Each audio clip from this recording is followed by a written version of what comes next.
My name is Walter Tejada. I am going to be your moderator for our what I think is one of the most important panels that we have in this conference here, U.S. immigration policy and its impact on the health of our community.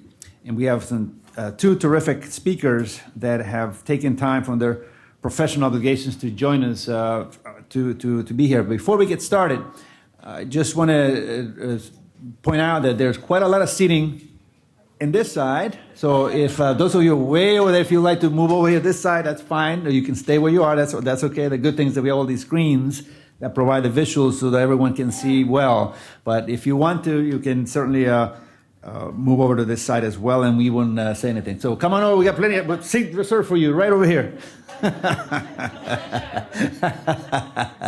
Yeah. Well, you know what happens is when people come in, you don't want to go right in front of the podium or the table, the speakers and stuff. So, in your packets, everyone should have received the photos and bios of all of our panelists and speakers that are joining us today. And certainly, you will have there the bios of our terrific speakers, Heidi Williamson, who's the Senior Policy Analyst, Women's Health and Rights Program at the Center for American Progress, also known as CAP. We're certainly delighted to have her. She's a very busy bee, and she's taken time to join us here this afternoon. We really appreciate her being here, and please refer to her bio that's on the program. Speaking of busy bees, Michael Jose Torre literally was able to squeeze in this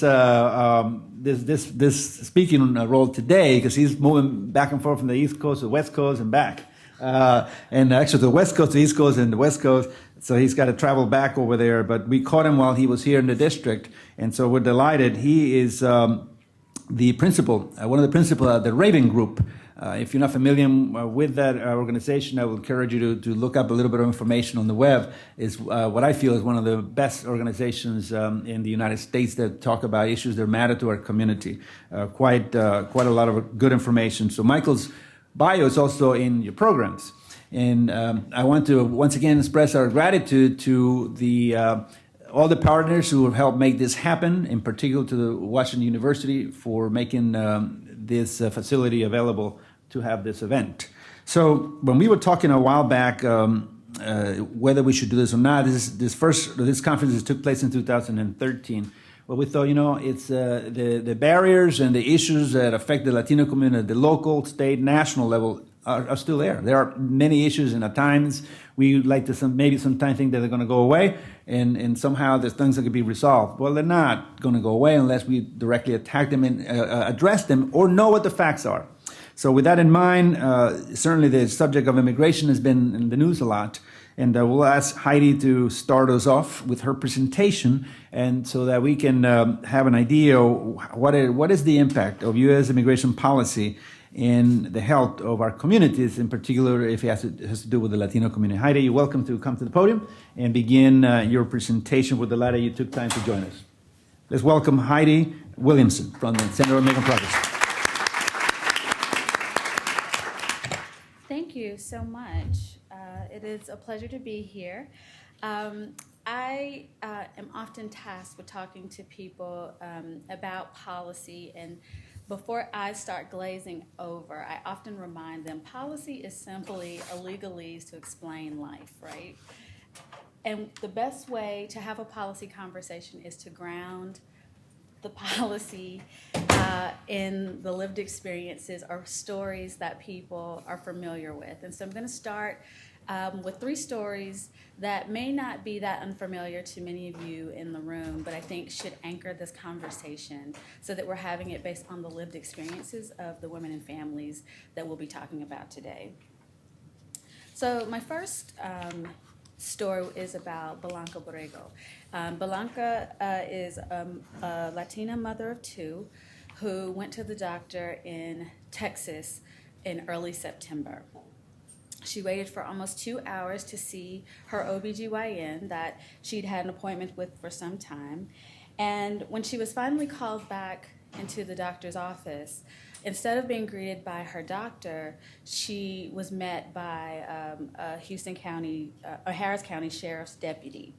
She was arrested and charged with using a false ID. She was charged with one felony count of tampering with a government record, which stemmed from a fake Social Security card that was found in her purse after the arrest was made. No medical staff was charged with an arrest, or no medical staff was charged with violating her privacy, despite the fact that her HIPAA rights were clearly violated. Ana Rodriguez of the Texas Latina Advocacy Network summed up the situation perfectly by saying, "The sad fact is that many immigrant women in Texas and across the country already forego needed health care. They live with lumps in their breast and daily pain because clinics are inaccessible to them, or going to a clinic puts them at risk for deportation. This is an ongoing human rights crisis, and Blanca's arrest shines a light on the struggles of immigrant women who are routinely denied driver's license, affordable health care, and other basic human rights." The next story is one I think we all endured together recently in the past few weeks. It was the last Republican presidential debate. 3 hours we endured listening to each of the contenders talk about all of the perils that faced this nation. If you close your eyes, it was almost like the last chapters of the Bible, Revelation, like the world was coming to an end.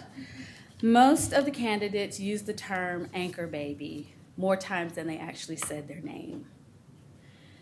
The term and the myth of Latina women who are 9 months pregnant and insidiously plan pregnancy to coincide exactly when, at the moment that they'll cross the border for the sole purpose of delivering a baby so that they can then reside in the United States, is not only racist, but xenophobic. And it's particularly aimed at a number of Latin countries that, as a means of furthering narratives regarding national security and reasons why we should cut social supports. This myth is not unusual in the sense that there have always been narratives that demonize and stigmatize the reproduction of women of color and the families that we produce in this country. For Black women, it was the myth of the welfare queen and the crack baby. For Native American women, myths around their inability to raise children and savagery and how that played into their ability to assimilate. It's important to acknowledge this myth, not because we agree with it and not because we believe that it needs to be furthered, but when we talk about how healthcare is delivered and who is participating in making healthcare policy, these are some of the myths that form the social norms that people are creating laws and practices within. The notion that policymakers often make decisions on fact is a misnomer, right? They take experiences that they have, they take what they're hearing from various means, and that shapes who they make policy for and how systems should operate. And the reality is we need to be having a conversation about systems and services that help everyone. My last story is about an ad campaign that was launched in New York City several years ago. This is one of the many attempts that we've seen across the country that, in short, tell teen parents, and particularly teen parents of color, that should you get pregnant, your life will be over, right? Now, they say it in different ways. Honestly, Mom, chances are he won't stay with you. What happens to me, right? If you have a child now, you're unwantable, you're unlovable, your spouse will likely leave. The second one says, I'm twice as likely not to graduate from high school because you had me as a teen, which speaks to the opportunities that are available for the teen mom and the opportunities and supports that are available for the children that she may have. Rather than addressing the deep-seated economic issues at play, this kind of advertising chooses instead to simply shame and blame teen mothers and their children for creating their own cycle of poverty. This same year, a high school senior, Maria Miranda, who lives in an area where there was a high rate of teen pregnancies, especially among Latino youth, decided she wanted to personally investigate the kinds of stereotypes that young women experienced. For 6 months, she and her 4 friends pretended that she was pregnant. The 4 friends were responsible for going around the school, spreading the rumor or the gossip that she was actually pregnant. She didn't deny it, told faculty, students, as well as other parents in the community. She reported after the fact that she was called irresponsible, she was called stupid, and one of her teachers even said, "Oh great, another child having a child." In the aftermath, what we've seen is organizations like the National Latina Institute for Reproductive Health, the California Latinas for Reproductive Justice, launching campaigns around justice for young families, a proactive initiative that actually inspires and empowers people who have children or who face people who have children who aren't in the ideal circumstance. So in many instances, the teen parents are in college or high school. In other instances, you have simply young people who have graduated from high school but feel that they're simply locked out of full participation in society. These campaigns ensure that social supports are in place to ensure that regardless of how you become a parent, you're still able to obtain an education, get a job, and continue your life with the respect and dignity that you deserve. Again, this is in response to policy solutions and advocacy that began being rooted in racist stereotypes and without considering the lived experiences of women and families at the center of the conversation. Strategies like this harm everyone, and they particularly harm the most vulnerable.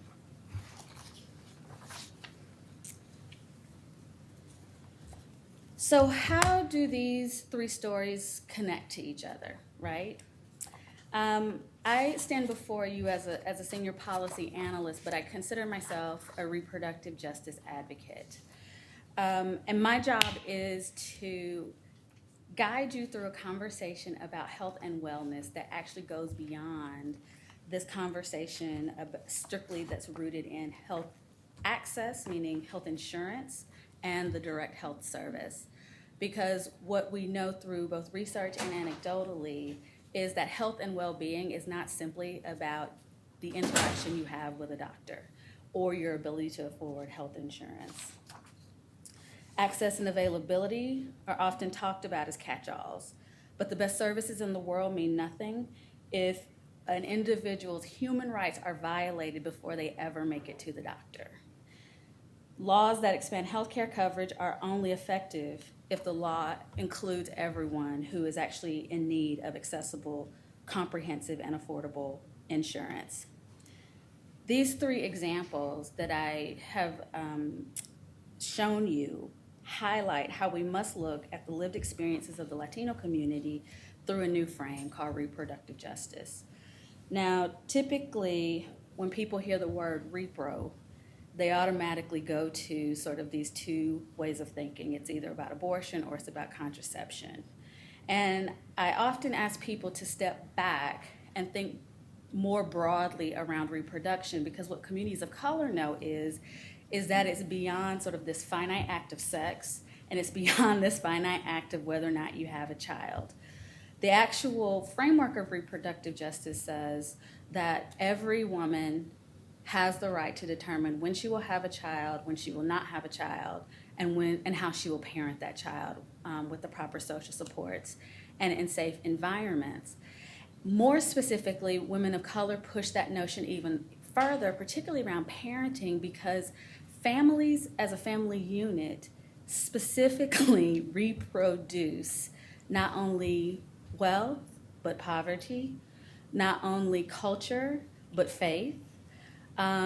We reproduce how we walk through the world. So it's not simply about a conversation around reproduction and physical anatomy that allows you to reproduce, but how we reproduce as a family unit. Economically speaking, the family is the building block of the economy because we consume, we produce, and then we also physically reproduce people who will then go into the workforce. So we all play a critical role in that. This frame allows us to talk about healthcare services, laws, and social systems of inequality that contribute to health and well-being, which again goes beyond what's happening in the doctor's office. Stigma and shame, heightened concerns that most patients of color have regarding receiving good care, and because most marginalized communities look at healthcare as a system, it becomes more daunting when there are additional barriers like language, cost, safety, and privacy.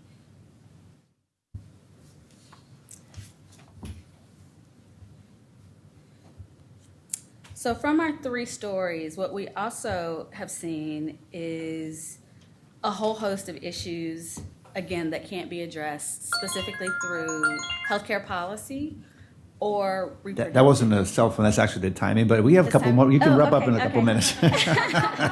All cell phones should be off, except the timer. Okay. Which I don't have much more. So these are key issues that sit at the intersection of health and immigration, access and availability.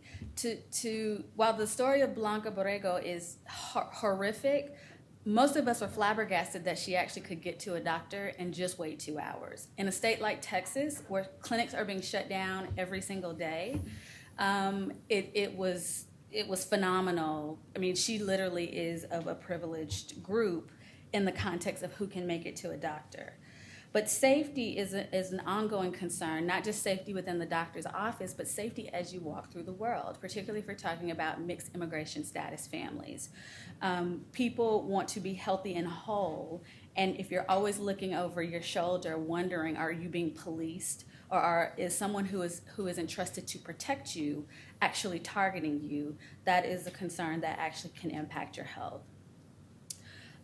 Racial justice is a concern that flows through both health and immigration. We want to make sure that people who are charged with providing us good health care actually are providing culturally competent care, and they are looking at us through a lens of our individual story and our individual experience, not a racial stereotype that they've concocted, whether they've watched the Republican debates or they've heard something in their church, or they're simply looking at us through a lens that's not our own. Cultural competency also is critical because our healthcare system is a system that is rooted on treating disease. And we have to have more conversations around what does it mean to move from disease prevention to promoting care. Shame and stigma, again, shape the world we live in, whether we're in the doctor's office or simply seeking to define our own lives, our careers, and move towards our aspiration.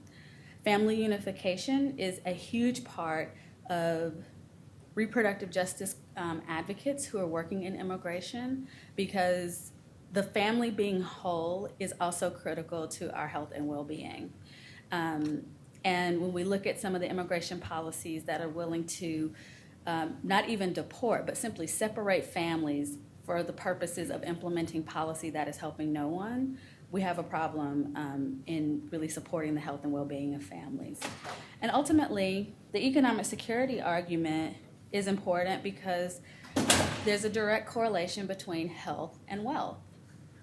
Now, we do have to have a conversation and make sure that we understand the connection, because oftentimes what happens is that people, you look at the data, if the longer you delay pregnancy, there is a strong likelihood that you will increase your opportunities for education and have a higher paying job. But make no mistake, birth control pills do not ensure that you will be independently wealthy. If that were the case, I'd be standing in front of you a millionaire, right? Birth control, contraception, family planning, comprehensive reproductive health care has to work in tandem with other opportunities. And we have to ensure that everyone has the opportunity to thrive and to truly take advantage of those opportunities when they arise. So what does moving beyond direct services mean? It means creating proactive policy that ensures that everyone, regardless of immigration status, has the right to health care. It means acknowledging access and availability to services is a true need, regardless of what the service is, right? If it's a legal medical procedure, everyone deserves access and availability. Knowledge of systems that services are rooted in. So the healthcare system is a juggernaut. Even for many of us who feel that we are well informed, we have always had insurance, we will always have insurance, it still takes patience and relentless pursuit of the truth and what you want to be able to navigate healthcare systems, get the services that you need, and get it in the way that you need it. For those who might not speak the language, who have difficulty accessing healthcare insurance, it compounds the difficulty that already exists navigating these systems. Ensuring that that everyone has the ability to communicate with one another about the healthcare needs and about the changes in policy. Freedom from shame and stigma, commitment to health equity, and reducing the long-term effects of racism and poverty. So I just want to highlight 2 policy solutions that we think are next on the horizons, things that we need to be fighting for. The HILL Act, which would undo policies that currently prevent immigrants who are authorized to live and work in the U.S. From accessing affordable health care, and comprehensive immigration reform. We have to make sure that people who are at the heart, who are truly living through these experiences, are informing the policy, and we are not dictating to those communities what should and should not happen. And that's my information. Thank you. All right. Thank you very much, Heidi. As I mentioned, Mr. Torra will be our next presenter, and I should have mentioned that he's a principal with the Raven Group, and he actually runs his Los Angeles office. So we are delighted to have him here. He's a former chief of staff of U.S. Representative Linda Chavez, among many other of his highlights. So we are delighted to have him present here this afternoon. So Michael, welcome very much, and thank you for joining us. Yeah, thank you, Walter, for the fantastic and warm introduction. I mean, you've been such a champion on so many issues for Latinos, not just those directly within the jurisdiction that you represent, but I think the wider region and beyond. So thank you. It's an honor to be here with you. So I work for a public policy firm. We consult with a lot of nonprofits, foundations, and others on helping advance public policy agendas. As Walter pointed out, I used to work on Capitol Hill. I was chief of staff for Congresswoman Linda Sanchez, who's now the chair of the Congressional Hispanic Caucus. And I worked on a lot of political campaigns. So part of my lens is much more from the political perspective than the practitioner or policy wonk type of perspectives, just so you know where I'm coming from. I'm definitely not here to give like a political speech or something, but just so that you have a sense of where I'm looking at this from. And so obviously looking at this nexus between immigration and health policy, I thought I'm kind of thinking of 2 projects that I've done for different clients, and that's where I'm centering my presentation around. And one was around the Affordable Care Act, right? This amazing opportunity that so many folks have been waiting and working towards for decades to try to achieve universal coverage here in the United States, something that is already enjoyed by people in most industrialized economies. And so the National Hispanic Leadership Agenda, which is an umbrella group of all the major Latino organizations in the country, hired us to help them. We launched this campaign for them, their Latinos United for Healthcare campaign. So we kind of helped run it and staff it and provide direction. And so it was active during the congressional debate on the Affordable Care Act. And so we came up with, what were the principles, what are our goals? So a lot of things that we wanted to get accomplished there. Got to get rid of the 5-year bar on legal permanent residents from being able to access Medicaid. We need to make sure, that the people of Puerto Rico have equitable services. We need to make sure that folks who are undocumented aren't going to be completely shut out of various health services, et cetera, et cetera. So that was that campaign. Now, obviously, the Affordable Care Act got enacted. There's obviously a lot to be excited about. You see how among Latinos now you got 4 million people who were previously uninsured now have insurance thanks to the Affordable Care Act. The uninsured rate has dropped from an astronomical 1 in 3, right, a third of all Latinos without any kind of health insurance coverage, to 1 in 5, although granted still the highest rate of uninsurance among any demographic group in the country, but progress nonetheless, right? But then, of course, there's a few shortcomings as well. We didn't get rid of the 5-year bar.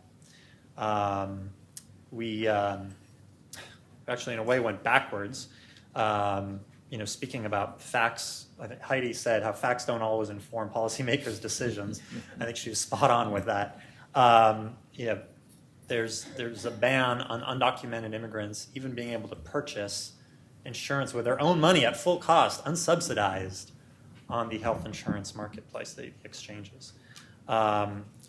We saw, once the regulations were put in place to implement it, there was no provision given. Well, at that time, obviously, the DACA program, right, for Dreamers didn't exist. But once it did, in the regulations, it said that if you had DACA, qualified for DACA, you wouldn't be able to qualify for any of the benefits of the ACA. There's still, all the challenges that come, even if you qualify for coverage. There's this weird quirk in the law, so certain states didn't expand or chose not to expand Medicaid. And in those states, actually, funnily enough, the way it was written in the law is that, okay, I guess one of the ideas was that an incentive for expanding was that if you don't expand, then you're going to have to open up your exchange to the immigrant population, to documented immigrants, fully qualifying for subsidies and everything. But in a lot of states, they just don't even realize that this is a law or that this is true. And so a lot of people are denied coverage even when they have the right to it. Then there's the concern that people have, if you are looking to adjust your status, there's the concern about public charge. So I think most of you probably are familiar with that term, but basically, if you are seen as having been a burden on the public treasury in some way, then that will disqualify you from being able to adjust your status. And so a lot of folks are concerned about applying for any benefits because they're concerned that that might adversely impact a change in their immigration status. And then there's all the challenges that face mixed status families, right? So where you have perhaps a parent who's undocumented, a child who's a legal permanent resident or who's a citizen. And so oftentimes the parents are afraid to start trying to avail themselves and make themselves known to authorities to enroll their kids, fear of being found out and deported, and as Heidi referenced, families end up being torn apart. And there have been a lot of efforts to just focus on the children. Let's get children covered. But of course, studies show that those aren't quite as effective, right? You really have to get the parents involved in order to effectively get the children covered as well. And the sad fact, and this is something, sobering statistic, that 2/3 of the uninsured Latino children in the nation, 2/3 of them qualify for coverage today, but they're not getting it.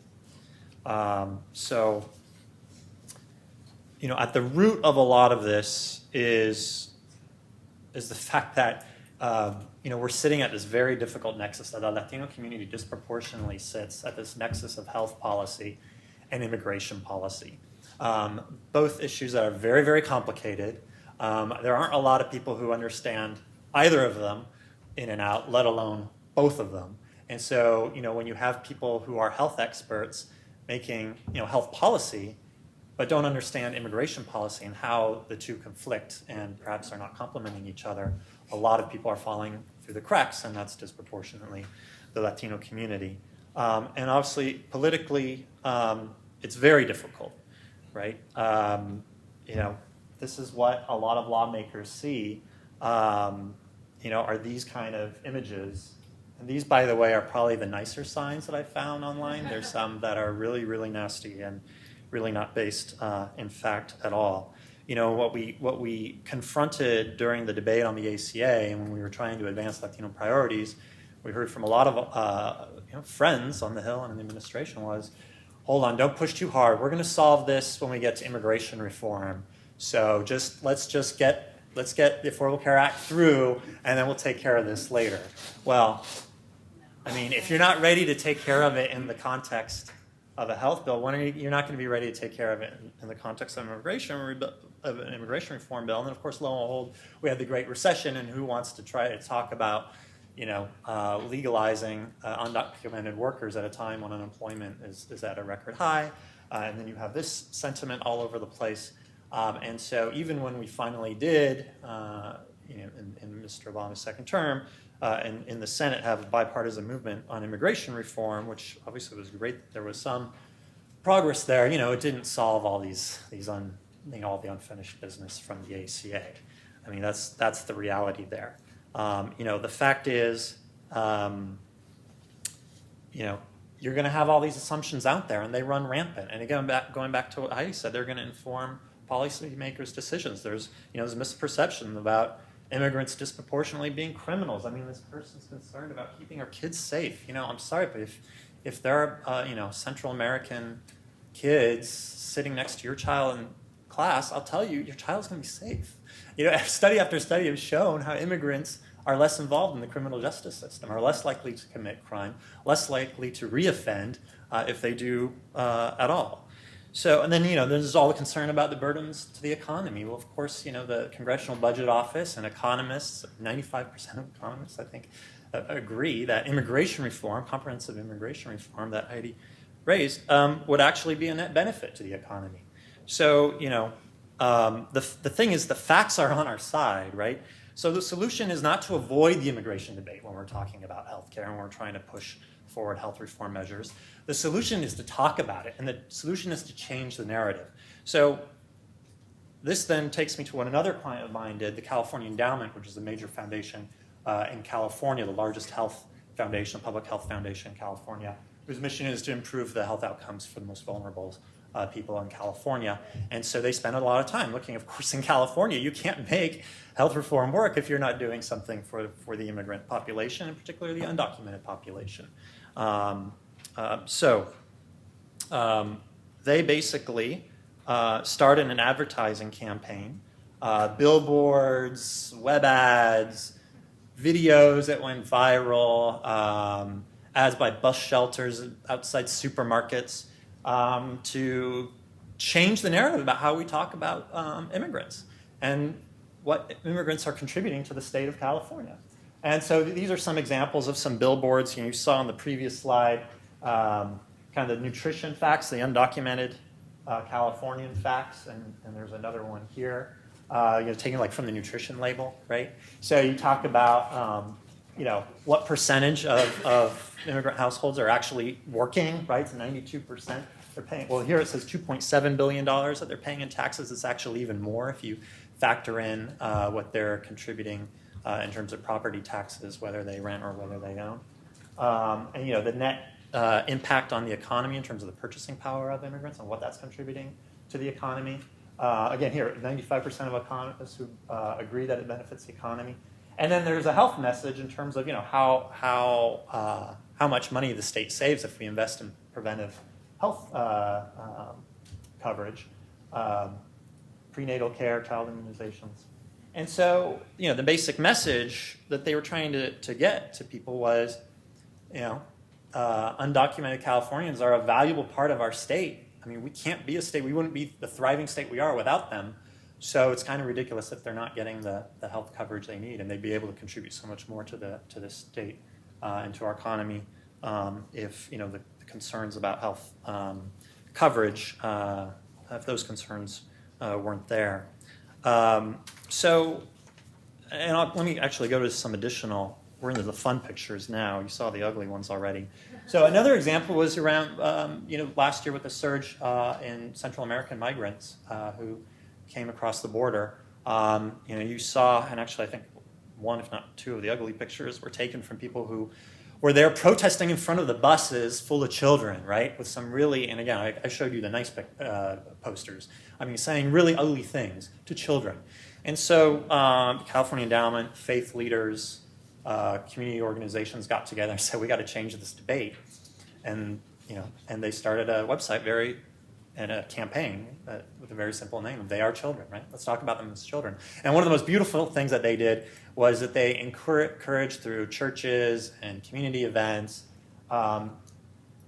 kids and adults to write messages of support to these children who were obviously have gone through this incredibly difficult journey to come to the United States, to just make them feel loved and welcome. And so you just have some of these beautiful messages that, the most fun ones to show are the ones written by kids, right? Because they draw, smiley faces, and some of them have like airplanes on them and rainbows and stuff.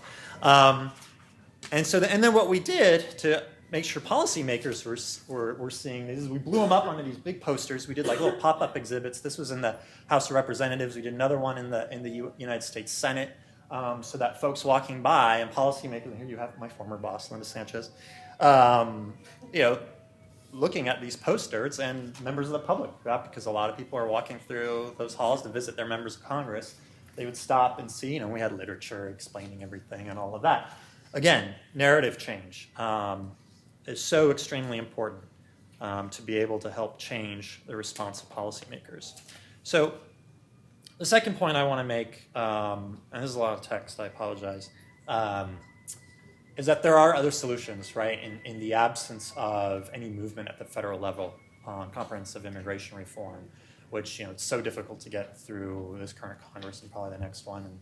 And if you did endure listening to the Republican debate, that if any of those folks on that stage get on, it'll continue to be very difficult to get something passed. So what's happening in states and localities around the country? A lot of states and localities are taking matters into their own hand. The California Endowment was very deliberate about kind of creating the space within the public debate for policymakers to be able to do something positive for immigrants. And so they passed a Health for All Kids, or not they, the state legislature passed a Health for All Kids bill, and the governor agreed to set aside funding in the state budget so that starting next year, all kids, regardless of immigration status, are going to be able to have access to state-based Medicaid, or Medi-Cal as it's called, in California. And there's also already, Illinois, they're going to be joining Illinois and Washington State in doing that as well. You also have what's called kind of there's this term called PRU-CALL, right, present under the color of law. Basically, California and New York State are the only states that will provide for anyone who benefits from DACA, will provide them with state-based Medicaid, right? So that solution exists for DACA holders in those states. And obviously the hope is that other states will follow suit. We saw, when CHIP was reauthorized last time around, and actually I was on the Hill at the time and did a small bit of work to help this, there was an option that was included for states to be able to choose whether or not to cover LPR, children and pregnant women, under the Children's Health Insurance Program. And right now, it's about a little less than half the states, or right around like 23 or 25 states that take advantage of this. So obviously a lot of other states that could be following suit. And then at the local level, I understand Montgomery County has created some coverage options for undocumented immigrants. Obviously, D.C. Has probably one of the best systems in the country. Well, good. Take a minute. Go ahead. That they come closer to universal coverage probably than any other jurisdiction in the nation. And then, in California, you've got about 40 counties. There are 50-something counties there. About 40 of them have some type of county level that's paid for out of county funds, in most cases, to be able to provide some type of care for the undocumented population. In Fresno County, where there's a lot of farm workers, and unfortunately a more conservative, there's nothing necessarily wrong with conservatives, some of them are very pro-immigrant, but there is a county board that was not quite as enthusiastic, but there was a lot of community organizing to push them to do the right thing, and they actually got an exception from the state to be able to use some transportation money towards healthcare for the undocumented population. So those are examples of some other solutions that are out there. There's some other interesting alternatives. There's like restaurant workers organizing in conjunction with the business owners to create some private options. There's a pilot of that in Los Angeles right now. there was this really kind of cool idea for folks living in the border region to be able to get coverage that they would pay for in the United States, but would pay for seeing providers in Mexico. The problem with that is if you're undocumented, the last thing you want to be doing is going back and forth across the border, bringing yourself to the attention of border officials. So that quite hasn't worked out yet. But anyway, so all that to say, there are alternative solutions out there that we can try to pursue before comprehensive immigration reform is realized. So thank you. All right. Thank you very much, Michael. Jenny, we are scheduled to end around 4 or so we have a good amount of time for questions. And let me start you off, both Heidi and Michael. First, thank you for your presentations and for joining us again. There are about 20 people or so individuals that are running for president in the United States right now. I think it's around there somewhere. Let's count the number. If you had 1 minute of advice that you would give, and since likely the next person who becomes U.S. president will play a role in U.S. immigration policy and its effect on health and the Latino community, what would that 1 minute of advice would you give them? I can go first. Heidi. You can go first. Okay, Mike. Sure, and I'm sort of cheating because National Hispanic Leadership Agenda is actually interviewing the different presidential candidates, and they got 3 of them this week, and I've helped them prepare the questions. So I'm already ready to go. I would say, first of all, push as hard as you possibly can to get comprehensive immigration reform passed, and in the absence of that, continue to push for DAPA, go beyond DAPA so that we're covering, parents of everyone who qualifies for DACA, so that we're also covering LGBT families as well. Same-sex headed households aren't included in DAPA. And change the regulations so that if you do qualify for DACA or DAPA, that it doesn't shut you out of the benefits of the ACA. Great. All right, let's hear from Heidi, and then we'll go through more questions. Yes, please. I would say ask about the approach to moving a comprehensive immigration reform proposal forward, but ask it in the context of, are you willing to walk a day in the shoes of the families that you're willing to legislate for? Sit down with the community the various communities, right? Because somehow this immigration has become the burden of the Latino community and the Latino community only. I am, a child of immigrants from the West Indies, so I know that there are immigrants who come from various communities, but it's important to walk a mile in the shoes of the various communities that you're talking about, that you're seeking to help. Make sure you include those voices. And when we have a conversation about health, make sure that the concerns of the most vulnerable are centered in that conversation, because health can't simply be a litmus test for whatever view you have about birth control or abortion or maternal health. We need to have a conversation about health from life until death for everyone. Wonderful. Okay. And appoint tons and tons of Latinos to positions at HHS. Oh, yes. Good advice. Good advice. I'm biased. And perhaps. OMB. And yes. The whole administration. Okay. I think I saw the first hand that went up was here, and please raise your hand if you have any questions for our panel. We have a lot of time, so don't be shy. If, I've been known to, if no one raises their hand, I call on somebody to say, okay, you must have a question. So the first question, if you could tell us your name, the organization you represent, and your question, please.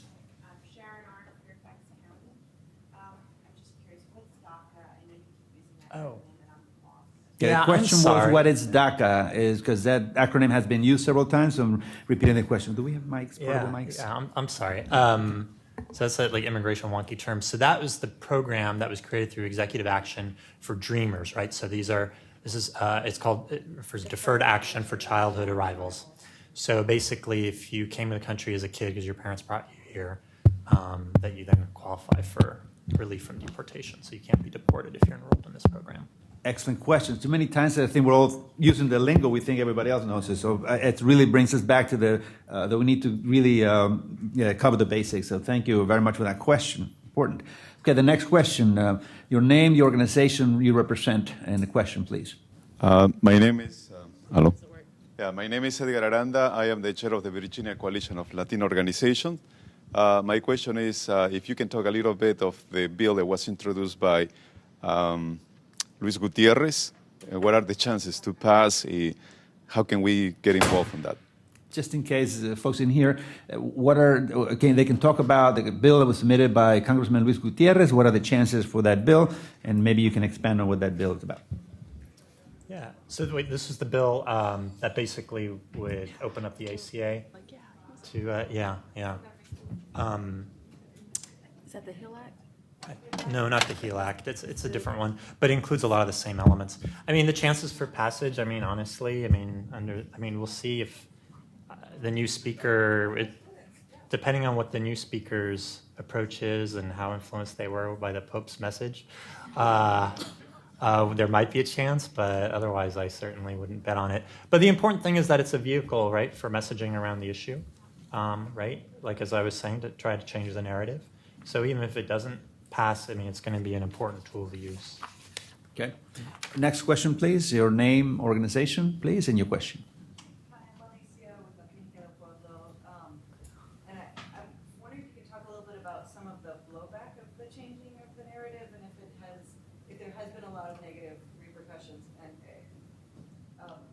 we've been talking a lot about immigration as a social determinant of health and being really explicit about, when we're talking about social determinants, we're not just talking about cultural competency, we're talking about immigration status and how enormous that impact is on individual health and community health.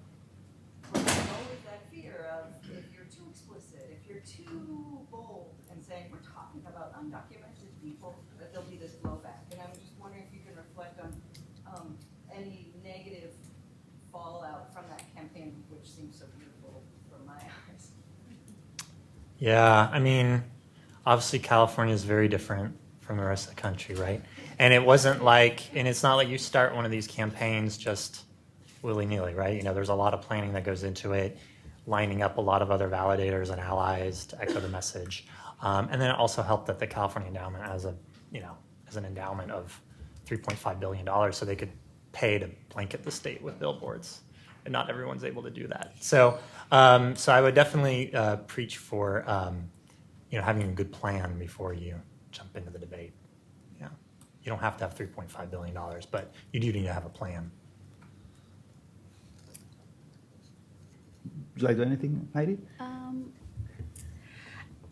I was just thinking back because a lot of my work on health issues at sort of the intersection of immigration reform have been at the state level. And unfortunately, I think that's where a lot of the blowback happens, even if a message is gaining traction federally and even across a particular state. And I think that's where a lot of our advocates on the ground not only are the third-party validators to reaffirm the message, but also have backup plans for how families can actually weather the blowback, right? And I remember particularly, I'm from Georgia, which is a state where all of the state legislators think they can do it better than the federal government and love to pass like unconstitutional things all the time.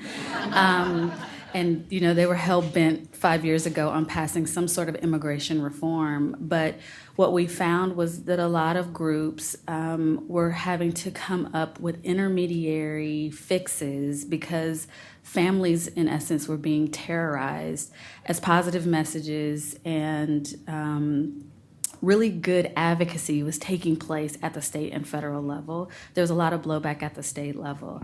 So I think that particularly when we talk about healthcare providers, this is where it becomes a conversation that's not about reproductive health, right? It's about reproductive justice because you're then not treating an individual, you're treating a family who is attempting to metabolize a whole host of issues that are impacting their lives.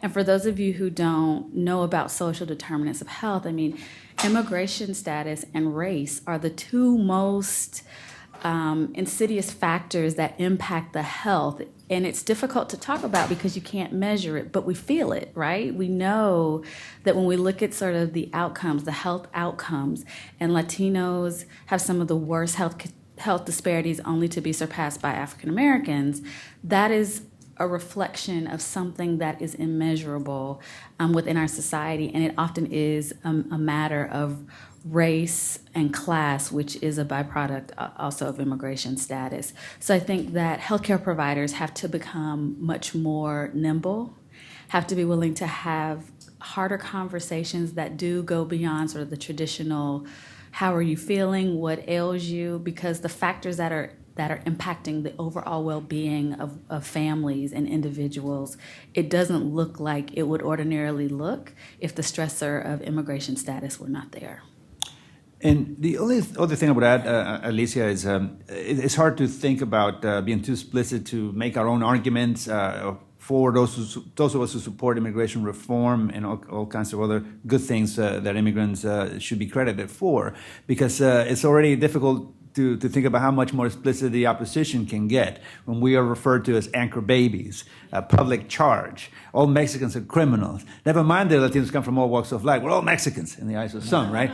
So really, probably one of the things we need to do, and I really think Michael is onto something here, is that the change the narrative is really important. We have got to all be better and more passionate about making our economic argument. Whether it's images as the ones you saw here, and all of the statistics are everywhere. They're in the state of Virginia, they're in Maryland, they're in the district, and so that validates our points for those who want to focus on the funding part, on the economic angle. So there are other ways to also make that argument. We have got to become passionate about making those arguments, right, and using those specific figures so that, in fact, we turn the narrative into the positive that it is, because time and again, every study that I've seen that has been done shows that it will be good for our economy if we pass comprehensive immigration reform. And remember, there were some people who were for it before they came out against it. So that's sad that we need to move in that direction again, I would hope. So that I would add that part. Any other questions, please? No, I haven't seen any young people here ask a question. And we're in this is University of Washington University. Come on, isn't there somebody that's going to represent the students here? No pressure. Come on, I'm going to call on somebody now. Yes, please tell us your name, your organization, and your question, please. Sure. My name is Gina. I'm a first year MPH student at Northern Institute for Public Health. Gina. I guess my question would be for Michael. How can the federal government, is there anything that the federal government can do to sort of maybe incentivize states to do something like what California is doing to expand Medicaid to undocumented children? Okay, good question. I mean, if you take, there's a lot the federal government could do in theory, right? Sorry, did you need to repeat? Oh, yeah. So the question was, is there something the federal government could do to incentivize other states to expand coverage to undocumented children? There's a lot of things they could do if there was will from both Congress and the administration, and states. Because you have a lot of states that just aren't going to want to do anything, right? Some of the states that Heidi was referring to. So that's difficult. I mean, I think it goes to some of the regulations, that could be changed without having to go through Congress, and particularly as it deals with DACA. So the regulations could be changed in a way that at least open up the possibility for those folks to get coverage. Okay, yes, please. Just to go off of that. Your name and organization, please. Yes, my name is Gabby Madrid. I'm a junior undergrad majoring. Great, Gabby. So just to go off of that, but isn't the way to get state legislators to act on this is to make constituents voice their opinions and say we want this to pass, we want this instead of making the federal government mandate that states do this, shouldn't it just come from the people? And so then how did we do that? Yeah, so Gabby's question is about, shouldn't we be mobilizing people to call on their state governments to do the right thing rather than expecting the federal government to do it? Yes, absolutely, and that's called democracy. And that is going to be the lecture that I start at 4:15, so stay in the room. No. Actually, I will at least go to the last side. So you have my contact info. Everybody else is introducing themselves. But anyway, so there's my info if you need it. But I mean, yes, that's the answer, right? And I think, look, I worked for a while for a congressman from San Antonio and worked there during a presidential election year. And in, precincts that are 90% Latino, the voter turnout was 12% of registered Latino voters, right? So I think the power that we would have if we all registered and turned out to vote would be extremely different. I think that's a big part of the answer. Yeah, I mean, I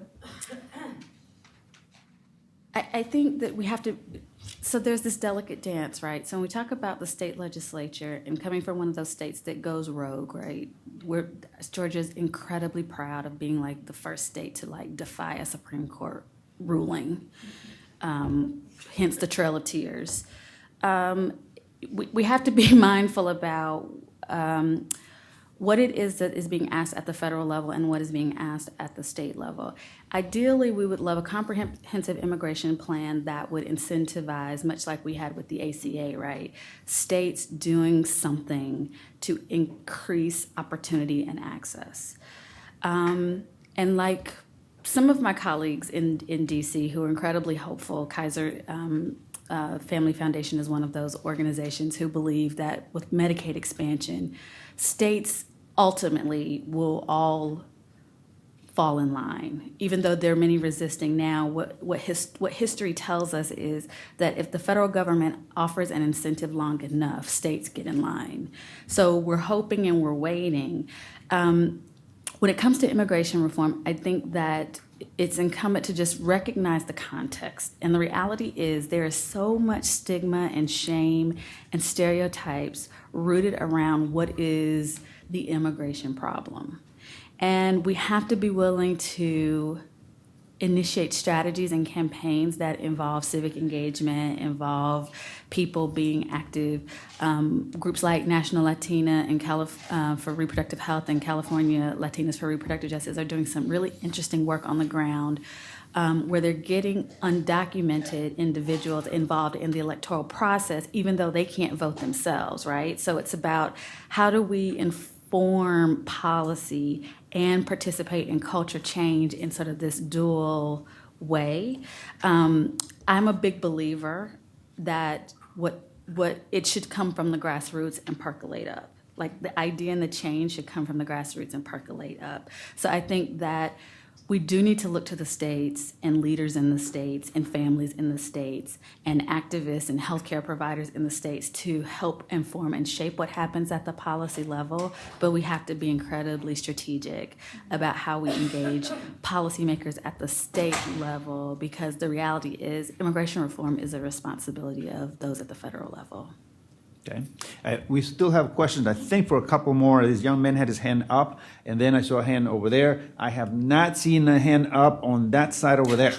So, we want to be inclusive. We want to leave you out. We'll make sure you're part of the fun here. So, maybe you can represent the group over there. So, young man, tell us your name, organization you represent, and then we'll go to the question in the back. My name is Peter Harrison, and I'm a second-year MPH candidate at Tulane University in New Orleans. And I'm also interning at the DC Primary Care Association. So kind of just in regards to that last slide that you had up there about the, I guess, usually state or citywide programs that aim at kind of closing that gap where kind of people aren't eligible for Medicaid. So those programs with the expansion of Medicaid have been shrinking in a lot of places. And kind of as that gap keeps closing and client populations are being shifted into Medicaid where they actually have more options, how do you see that population that's still being supported by those programs, I guess, being able to remain, those programs being able to remain, I guess, viable and being able to effectively negotiate at the level where they're currently negotiating? You want to summarize a little bit before? Yeah, so as I understood your question, you're asking, so how will sort of state and local programs continue to have funding? Better and better off, and those kind of programs that really just are providing primary care, emergency type care, but not necessarily like behavioral health or anything like that. And I mean, it sounds bad to describe it this way, but like they are losing bargaining chips in the sense of like their population is now shrinking. So how do you see like their position in the market being affected?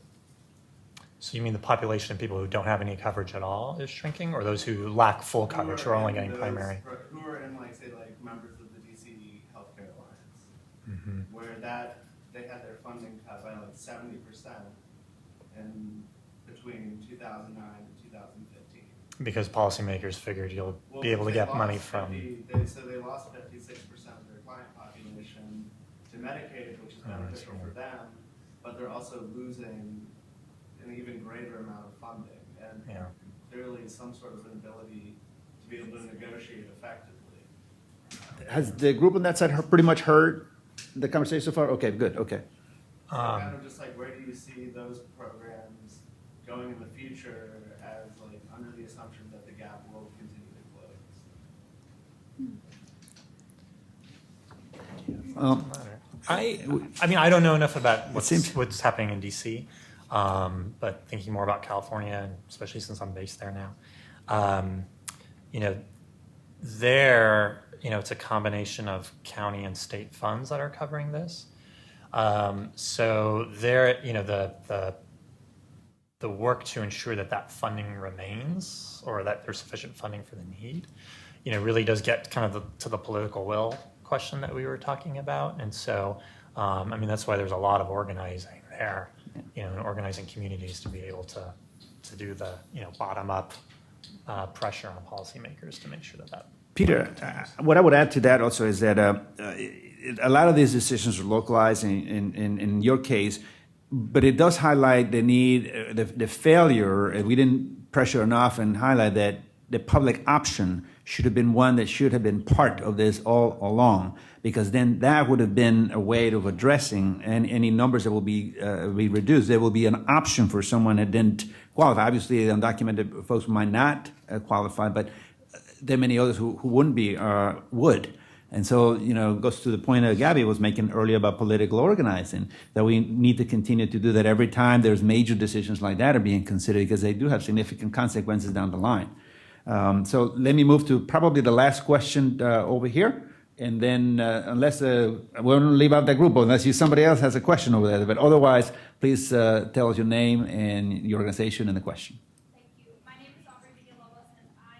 question comes back to what we were talking about before. I definitely agree that the grassroots organizing and push for change based on sort of the changing narrative and our changing cultural norm around immigration is important, but that it can't be done at the statewide levels. You know, it has to be uniform across the country. And so my question is, working in this field, are you privy to any upcoming campaigns, communication campaigns that there might be in the works with this as this election cycle ramps up, or is there anything that's going to come like what you showed us that happened in California to change the narrative at the national level?